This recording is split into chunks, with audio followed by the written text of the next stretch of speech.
সাংবাদিক সৈয়দ আহমেদ আর নেই। ইন্না লিল্লাহি ওয়া ইন্না ইলাইহি রাজিউন। শুনছেন শিরোনাম, এখন লক্ষ্মীপুর খবরে থাকছে বিস্তারিত। সাংবাদিক সৈয়দ আহমেদ আর নেই। শনিবার বিকালে লক্ষ্মীপুরের রায়পুর তিনি ইন্তেকাল করেন। ইন্না লিল্লাহি ওয়া ইন্না ইলাইহি রাজিউন। ও হার্টের সমস্যা সহ বিভিন্ন রোগে ভুগছিলেন দীর্ঘদিন। তার বড় ছেলে নাজিম উদ্দিন রিয়াদ বিষয়টি নিশ্চিত করেছেন।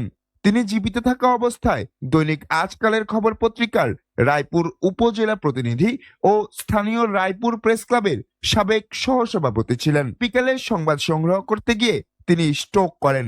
পরে উপস্থিত সাংবাদিকরা তাকে উদ্ধার করে উপজেলা হাসপাতালে নেওয়ার পর চিকিৎসক তাকে মৃত ঘোষণা করেন। তিনি রায়পুর পৌরসভার ১ নং ওয়ার্ড পূর্বারাজ গ্রামের মৃত হাজী চাঁদ মিয়ার পুত্র।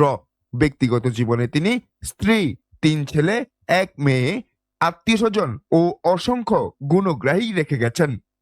তার মৃত্যুতে গভীর শোক ও দুঃখ প্রকাশ করেছেন লক্ষ্মীপুর টেলিভিশন সাংবাদিক ফোরামের আহ্বায়ক আতোয়ার রহমান মনির ও সদস্য সচিব আনিস কবির ও লক্ষ্মীপুরে কর্মরত সাংবাদিকরা।